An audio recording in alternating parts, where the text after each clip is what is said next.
Yo, you guys, this is Blacklist of the Abyss, and you're watching my spoiler-free review for Batman the Killing Joke, the animated movie.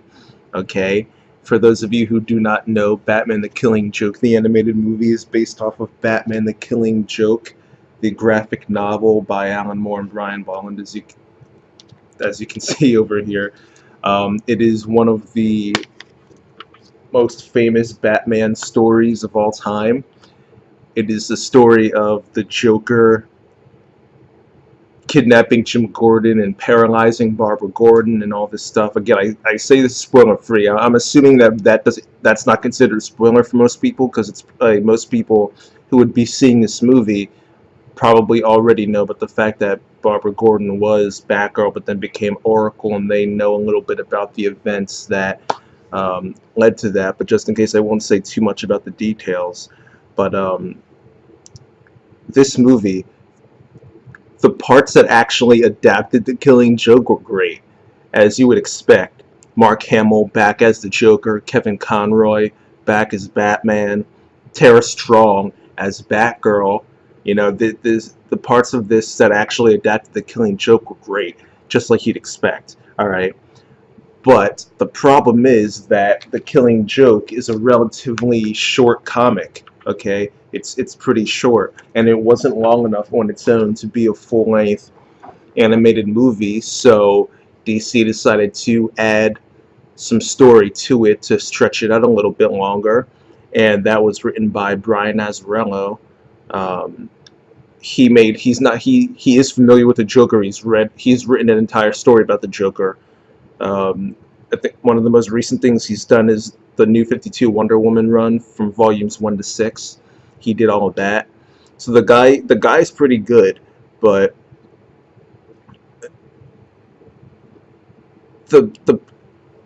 when I heard that they were going to add in new story for The Killing Joke, I thought they were going to be extending the story of The Killing Joke, and that the new things they added in would be a part of The Killing Joke story, you know.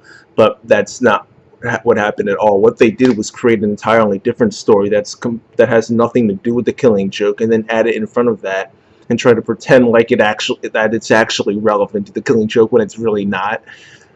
They created this new story with this random fodder villain guy, and he was being chased after by Batman and Batgirl, and he would always get inside Batgirl's head, but for stupid reasons. And because Barbara doesn't take the reason she was Batgirl, as far as this movie tells you, is because she enjoys the thrill and she finds it to be fun. And Batman's like, you haven't been driven to the edge yet, you don't know how serious this can get, you need to take it seriously. And because you're not taking this guy seriously and you let him get in your head, it's dangerous for you to be on this mission. So I'm sitting you down. You're done. You're off the case. All right. And this story is essentially the entire point of the story is to develop Barbara and the relationship between Barbara and Bruce.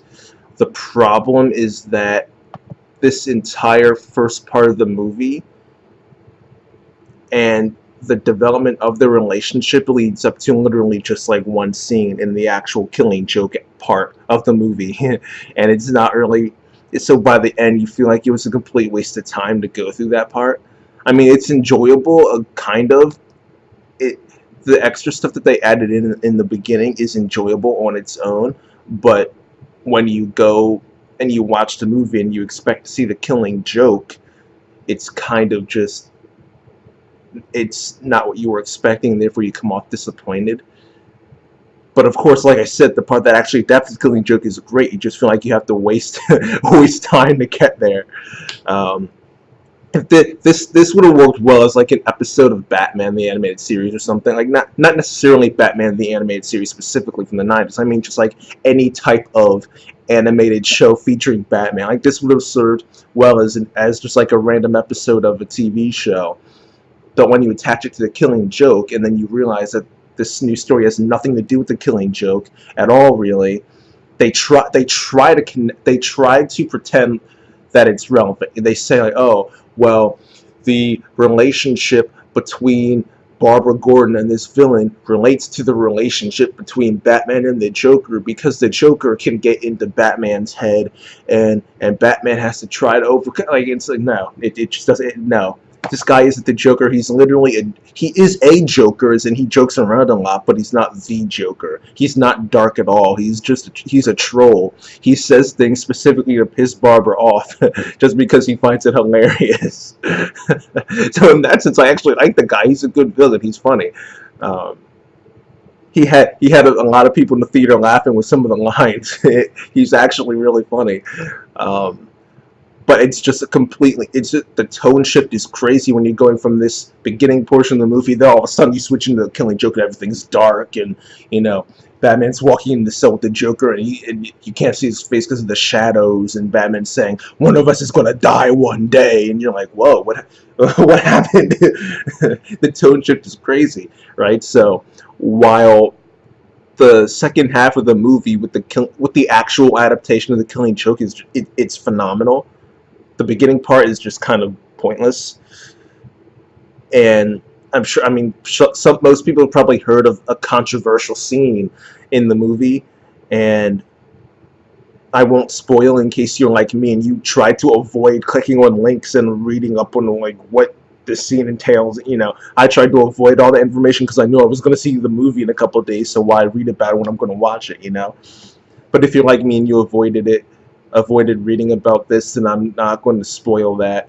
But there was a controversial scene, and the thing is, it's not even from my perspective, it's not even controversial as far as like what happened.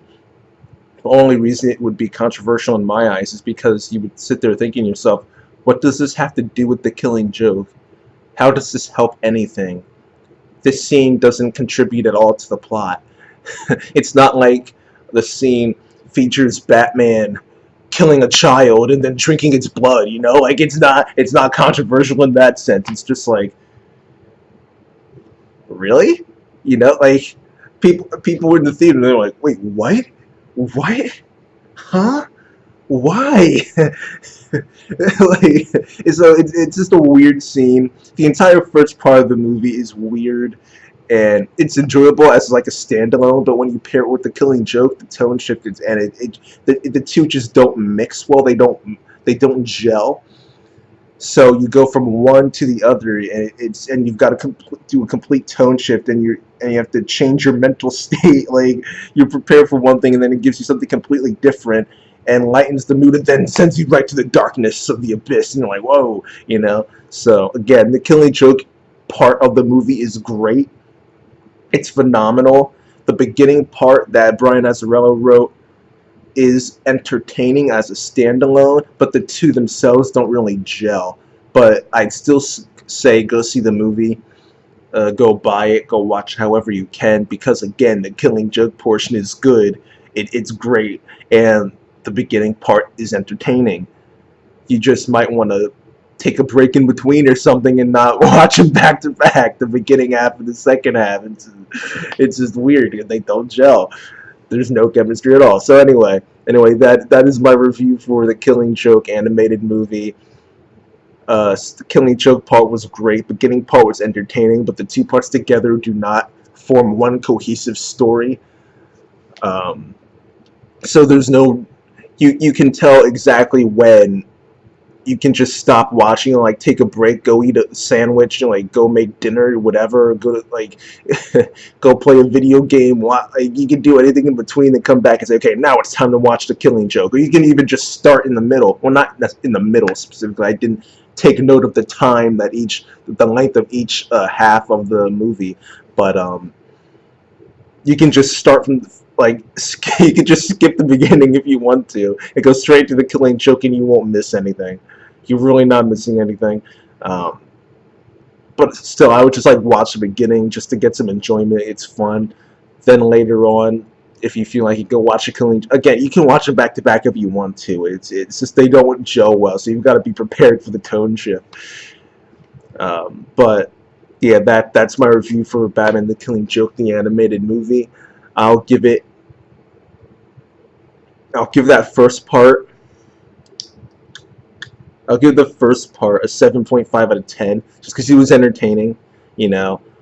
Um, and by the end, you're kind of wondering, well, what was the point? I mean, there was a point to that story, just not in relation to the Killing Joke.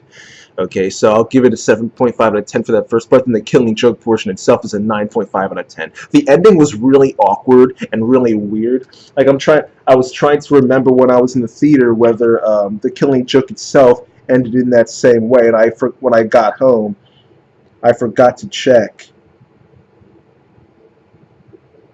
Okay, no, it doesn't end that way. Wait, hold on.